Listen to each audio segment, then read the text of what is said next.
Hai semuanya. Berjumpa lagi bareng Mimin Noba di sini.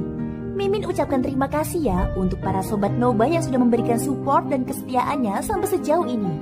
Dan juga Mimin tidak akan bosan-bosan minum pil Tika Dewa agar terus kerja membawakan episode-episode berikutnya dari BTTH Keabadian Kaisar. Pokoknya jangan bosan-bosan untuk terus mengikuti kelanjutannya. Kalau tidak, Mimin akan membuat kalian tidak bisa tertawa atau menangis. Let's go, mari kita masuk ke dalam ilusi seni radionya.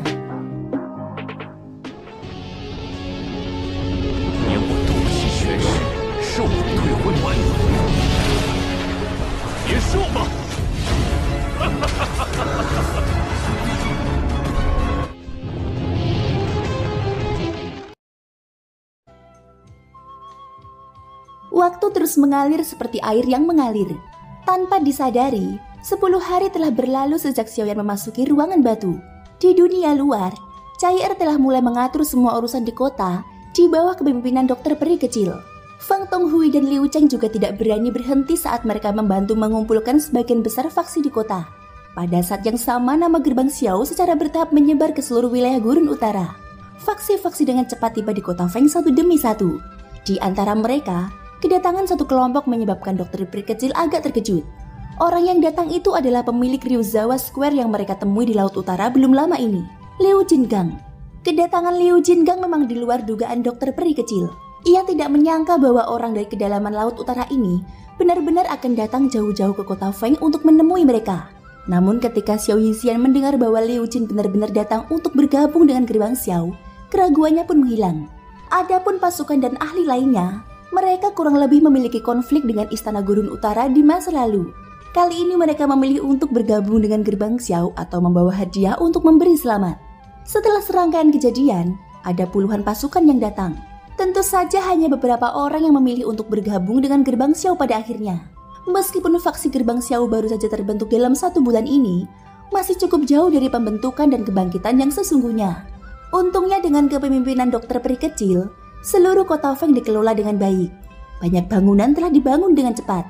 Bahkan peraturan gerbang Xiao dan beberapa lancana ikoniknya dapat dilihat di mana-mana di kota Feng saat ini. Bahkan Liu Jingang dan 2 orang lainnya diam-diam mengagumi kemampuan dokter peri kecil untuk bertindak. Meskipun pihak lain hanya seorang wanita dan seorang Dodi bintang 3, dia sangat tajam dan tegas ketika dia melakukan sesuatu. Bahkan ada beberapa kali ketika mereka bertiga tanpa sadar merasakan hawa dingin di hati mereka ketika mata mereka bertemu. Sangat sulit untuk membayangkan bahwa pihak lain hanya seorang Dodi bintang 3. 3 bulan telah berlalu dengan sangat cepat. Selama 3 bulan ini, berbagai faksi yang datang ke kota Feng mungkin memperlakukan mereka dengan hormat, tetapi tidak sedikit pula membuat honor di antara mereka. Selain beberapa faksi kecil yang dipimpin oleh Dodi yang dengan mudah dikalahkan oleh kelompok dokter peri kecil, ada 3 faksi lain dengan ahli transformasi asal yang telah tiba di kota Feng. Selain menekan gerbang Xiao, tujuan utama dari ketiga faksi ini adalah untuk mengancam dokter peri kecil agar menyerahkan Fang Tonghui dan Liu Cheng. Kata-kata mereka menyiratkan bahwa mereka berdua adalah sisa-sisa Istana Gurun Utara, dan bahkan mereka bertekad untuk tidak membiarkan mereka hidup. Namun mereka tetap ditolak dengan dingin oleh dokter peri kecil. Seorang ahli transformasi asal sebenarnya telah dicemooh dengan dingin oleh seorang Dodi bintang 3. Orang itu langsung menjadi marah. Namun ia dengan mudah dipaksa mundur oleh aura kuat Chai-Er yang muncul kemudian pada saat kritis. Setelah itu terjadi 3 kali berturut-turut. Reputasi dokter peri kecil di kota Feng dengan cepat meningkat. Cukup banyak orang mengagumi tekad dan keberanian wakil kepala ini. Akan tetapi, pada saat inilah 3 bulan kemudian, ketiga kekuatan yang telah pergi berturut-turut benar-benar bergabung karena alasan yang tidak diketahui. Dan sekali lagi kembali ke kota Feng dengan maksud untuk menghapus penghinaan mereka. Di udara di atas kota Feng, 2 kelompok orang saat ini sedang saling berhadapan. Salah satu dari mereka dipimpin oleh seorang wanita, dan di belakangnya berdiri seorang wanita lain dan beberapa pria setengah baya. Yang terkuat di antara mereka adalah wanita di belakang wanita itu, seorang ahli transformasi asal tingkat menengah. Di sisi lain, kelompok lainnya dipimpin oleh 3 orang. Melihat aura dari ketiga pemimpin tersebut, mereka semua berada di dalam transformasi asal. Yang terkuat di antara mereka juga merupakan ahli transformasi asal tingkat menengah. Kelompok seperti ini lebih dari cukup untuk dengan mudah menekan orang-orang di sisi lain. Gadis kecil, aku tahu kau punya beberapa kemampuan, tetapi kau paling-paling hanya seorang ahli transformasi asal tingkat menengah. Saat ini kami punya 3 ahli transformasi asal, jadi kami tidak ingin bertarung denganmu. Masih sama seperti terakhir kali. Serahkan sisa-sisa istana Gurun Utara dan bubarkan gerbang Xiao. Dan kami bertiga akan membiarkanmu pergi hari ini. Kalau tidak, kota Feng akan menjadi tempat pemakamanmu. Di antara 3 orang di seberang, seorang lelaki tua kurus tertawa aneh. Matanya menatap wajah suram dokter peri kecil. Pada saat yang sama ketika dia mengucapkan kata-kata itu, aura kuat menyebar dari tubuhnya dan menekan dokter peri kecil. Pada saat yang hampir bersamaan, Cai yang berdiri di belakang dokter peri kecil menggerakkan kakinya dengan lembut. Aura yang sangat kuat terpancar dan menghalangi lelaki tua itu. Pada saat ini 2 orang lainnya di sisi yang berlawanan juga melangkah maju. Aura mereka yang kuat segera bergabung bersama dan dengan keras menyerang Cai. Dalam sekejap aura Cai hancur. Tubuhnya yang halus bergetar saat dia mundur beberapa langkah. Wajah cantiknya yang acuh tak acuh tanpa sadar mengerutkan kening. Dia mengatupkan giginya dan hendak melangkah maju lagi ketika dia dihentikan oleh dokter peri kecil. Setelah itu dokter peri kecil mengangkat kepalanya dan melihat ketiga orang di sisi lain. Maaf, aku sudah mengatakan bahwa istana Gurun Utara telah dihancurkan. Mereka sekarang adalah anggota gerbang Xiao, bukan sisa-sisa istana Gurun Utara. Mengenai pembubaran gerbang Xiao, aku minta maaf. Tetapi kita harus menunggu sampai pemimpin sekte kita kembali, ucap dokter peri kecil. Oh, pemimpin sekte. Apakah kamu sedang membicarakan tentang bocah nakal bernama Xiaoyan itu? Sepertinya dia belum menunjukkan dirinya sejak pertempuran besar 3 bulan lalu. Dari cara aku melihatnya, dia pasti terluka parah dalam pertempuran besar itu. Dan saat ini bersembunyi di suatu tempat untuk memulihkan diri secara perlahan. Orang lain di antara ketiganya membuka mulutnya dan tertawa. Wajahnya dipenuhi dengan penghinaan. Mereka tidak menyadari pertempuran besar itu. Oleh karena itu mereka tentu saja tidak percaya bahwa Xiaoyan memiliki kekuatan untuk membunuh ketua istana Gurun Utara. Namun pada saat ini, suara tawa yang jelas tiba-tiba terdengar di langit di atas kota Feng. Semua orang datang dari jauh, tapi kamu masih saja khawatir dengan kondisi tubuhku ini. Aku benar-benar tersentuh. Terima kasih atas perhatianmu. Xiaoyan yang kamu sebutkan baik-baik saja. Setelah mendengar suara ini, dokter peri kecil dan yang lainnya segera menunjukkan ekspresi gembira. Hampir bersamaan dengan perubahan ekspresi ketiga ahli transformasi asal, sesosok hitam tiba-tiba muncul di hadapan mereka bertiga. Tanpa berkata apa-apa, sosok itu dengan ganas melemparkan pukulan ke arah lelaki tua di depan. Kekuatan yang mengerikan langsung menghancurkan ruang. Kehadiran kehancuran yang mengerikan itu dengan ganas bertabrakan dengan lengan yang disilangkan lelaki tua itu di depan dadanya. Dengan suara tulang patah, tubuh lelaki tua itu langsung terlempar ke belakang tak terkendali, sebelum akhirnya menghantam kota di bawahnya. Segera setelah itu, tepat saat 2 ahli transformasi asal lainnya hendak menyerang, 2 pukulan lagi mendarat di wajah mereka tanpa peringatan. Wajah mereka langsung berubah bentuk. Segera setelah itu tubuh mereka menghantam kota tanpa terkendali. Pergilah, jika kau berani melangkah ke kota Feng lagi, lain kali aku akan mengambil nyawamu. Awan petir mulai berkumpul di langit di atas kota Feng saat kata-kata dingin Xiaoyan diucapkan. Dengan satu teriakan, dunia berputar dan awan petir bergemuruh. 3 orang di kota di bawah sangat terkejut. Meskipun pukulan Xiaoyan tidak cukup untuk membunuh mereka, itu cukup untuk melukai mereka. Ketika mereka bertiga kembali sadar dan melihat awan petir yang bergemuruh di langit, mereka menjadi lebih terkejut lagi. Satu kata saja sudah cukup untuk membuat dunia berubah warna. Kekuatan seperti itu benar-benar mengejutkan. Ketika mereka memikirkan kekuatan mengerikan yang baru saja ditunjukkan Xiaoyan, amarah di hati mereka langsung padam. Mereka tidak peduli dengan hal lain. Mereka dengan paksa menekan darah yang mengalir deras di tubuh mereka dan mencoba untuk pergi. Berhenti! Namun pada saat inilah Xiaoyan tiba-tiba memanggil mereka bertiga dari langit. Ketiganya berhenti pada saat yang sama ketika rasa takut menyerbu ke dalam hati mereka. Kalian telah menghancurkan fasilitas di kotaku, dan sekarang kalian ingin pergi begitu saja seperti ini, ucap Xiaoyan. Seketika, otot-otot di sudut mata mereka tanpa sadar berkedut hebat. Bangunan-bangunan di kota hancur karena serangan Xiaoyan sendiri. Sekarang dia orang yang melukai mereka, malah berbalik dan menyalahkan mereka. Dari kelihatannya dia bahkan ingin mereka menyerahkan kompensasi. Namun tepat saat salah satu dari mereka bertiga hendak membuka mulutnya, aura yang sangat kuat tiba-tiba turun dari langit. Niat membunuh yang dingin dan menggigit langsung menyelimuti hati mereka bertiga. Kata-kata yang belum sempat terucap dari mulut mereka tertahan dengan kuat di antara bibir dan gigi mereka. Beberapa saat kemudian, mereka bertiga akhirnya tidak mampu menahan tekanan dari kehadiran Xiaoyan. Akhirnya mereka dengan enggan mengatupkan gigi dan melambaikan tangan, melemparkan lebih dari 100 batu roh sebelum pergi dengan tergesa-gesa. Sorak-sorai langsung terdengar dari kota di bawah ketika mereka melihat bahwa 3 ahli transformasi asal telah dipaksa melarikan diri hanya dengan kekuatan Xiaoyan. dan bahkan meninggalkan kompensasi dengan cara yang memalukan. Sebagian besar orang yang tidak mengenal kepala sekte di langit tidak dapat menahan diri untuk tidak mengungkapkan ekspresi panas membara di wajah mereka. Banyak tatapan yang mengandung kekeguman mendarat di tubuh Xiaoyan dengan tertib. Dia telah memaksa mundur 3 ahli transformasi asal sendirian. Berapa banyak orang di seluruh gurun utara yang bisa melakukan hal seperti itu? Bahkan 3 hari ini, beberapa orang yang tidak begitu percaya pada klan Xiao akhirnya memperoleh sedikit pemahaman tentang organisasi baru ini. Mereka bahkan merasa lebih hormat kepada pemimpin sekte muda ini. Mereka telah bergabung dengan klan Xiao dan menjadi anggota klan Xiao. Di masa depan, mereka dapat dengan bangga mengatakan bahwa mereka adalah anggota klan Xiao. Di dalam klan Xiao, ada seorang Xiaoyan yang merupakan master sekte mereka. Dokter peri kecil, Liu Jingang, dan yang lainnya di belakangnya tanpa sadar memperlihatkan ekspresi terkejut saat mereka melihat orang-orang yang bersorak keras di kota di bawah. Mata mereka melirik Xiaoyan dan hati mereka tampaknya telah memahami sesuatu. Baru setelah mereka bertiga pergi, Xiaoyan berbalik. Dia tidak punya waktu untuk mengobrol dengan mereka. Dengan sekejap dia muncul di atas ruang batu. Dia menghadap ke tengah awan badai. Awan petir itu bukanlah sesuatu yang dipanggil oleh Xiaoyan. Sebaliknya, itu adalah pil petir. Pil petir yang dipanggil oleh pil gathering origin kelas 5. Setelah mengalami beberapa kali kegagalan selama 3 bulan ini, Xiaoyan akhirnya menyelesaikan penyempurnaan pil gathering origin ini. Selain itu, totalnya ada 5. 5 pil gathering origin setara dengan menciptakan 5 ahli transformasi asal. Tidak sulit untuk membayangkan seberapa kuat kelompok seperti itu nantinya. Raja Utara segera melesat keluar dari cincin penyimpanannya saat aura petir pil di langit menjadi semakin tebal. Sosok itu berdiri tegak di udara seperti menara logam.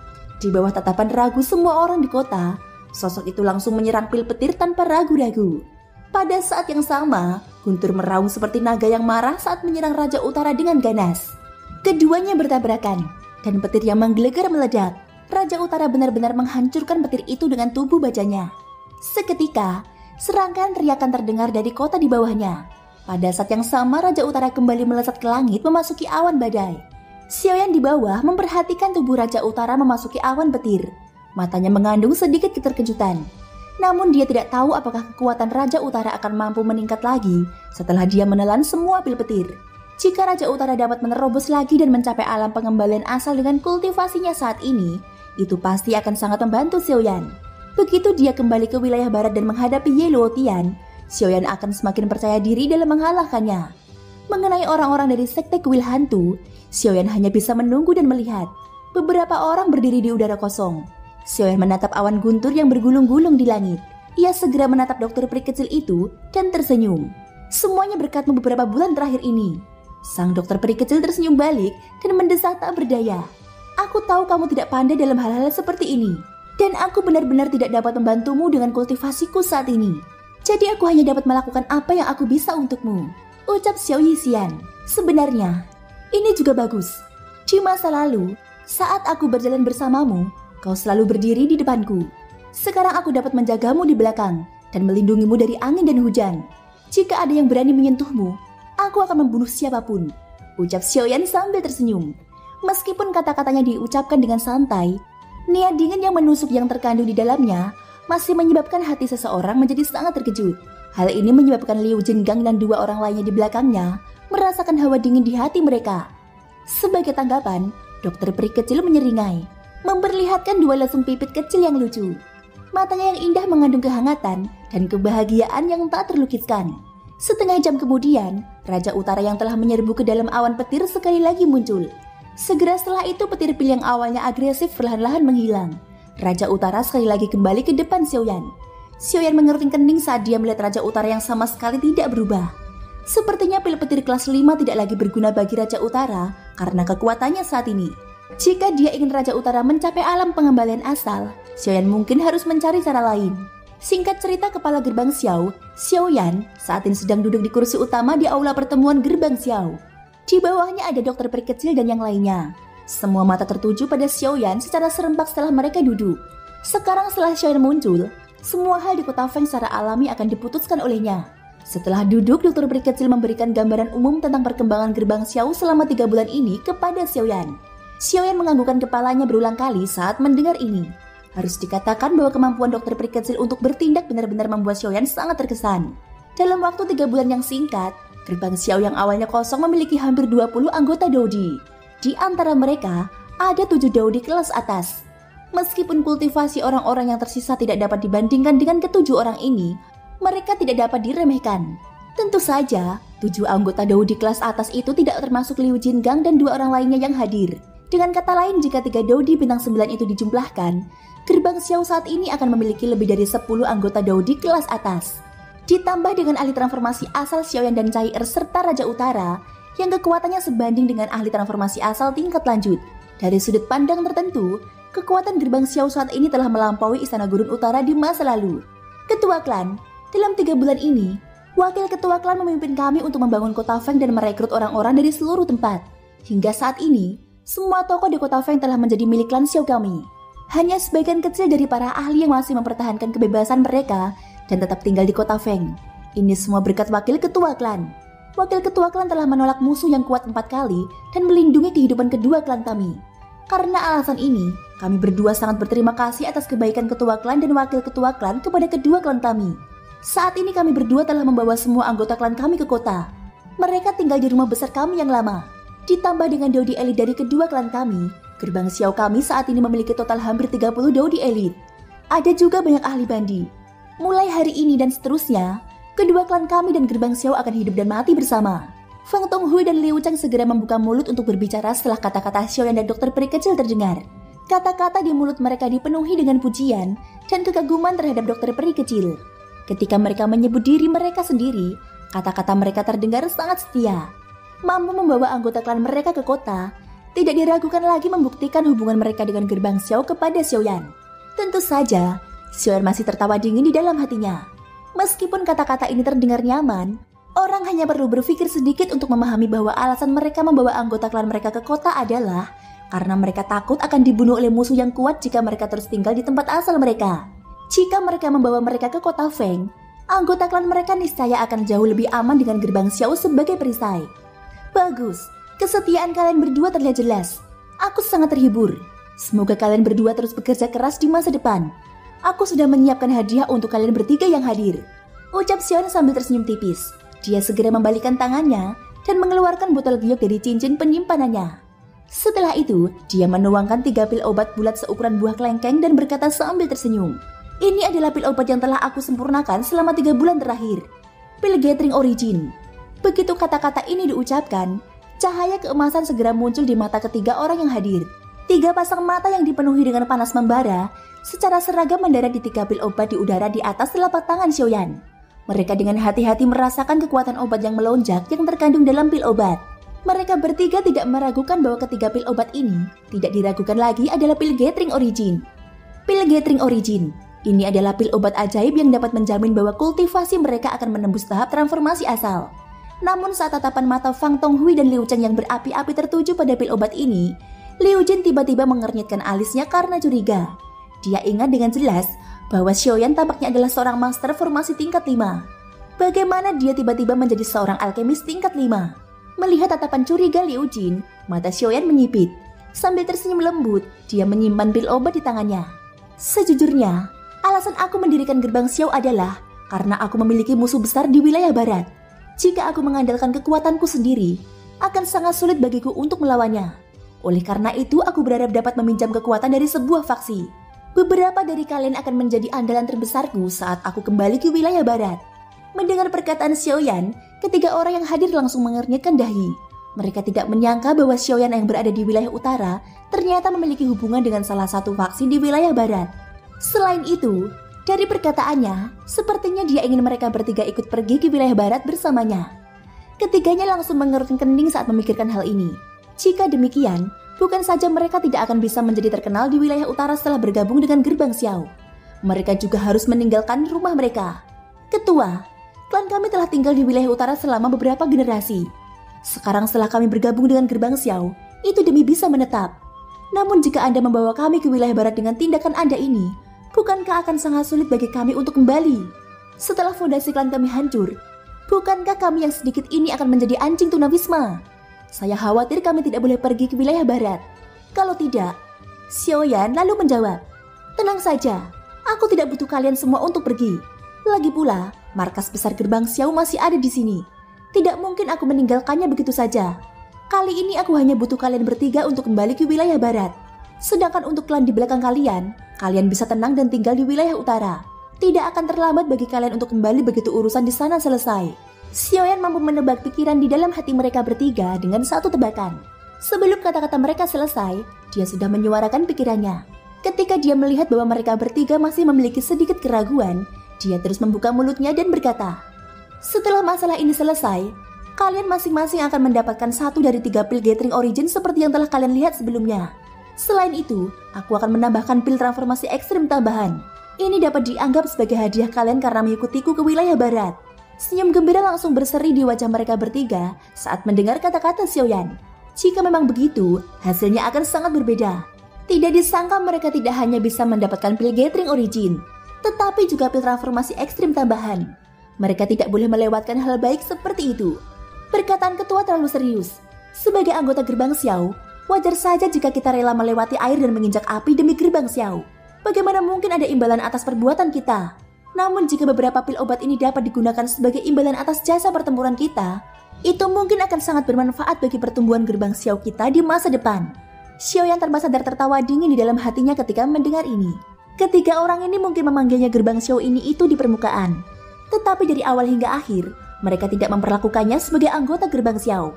Kemungkinan besar mereka hanya mencoba mencari alasan yang tepat baginya untuk meminum pil obat. Kalau begitu, kalian semua harus kembali dan bersiap. Tunggu 3 bulan lagi. Setelah 3 bulan, kita akan kembali ke wilayah barat, ucap Xiaoyan. Thank you guys sudah mendengarkan ceritaku di episode kali ini sampai akhir. Ikutin terus kelanjutan episode berikutnya ya. Semoga hari kalian menyenangkan. Sampai jumpa dan bye-bye.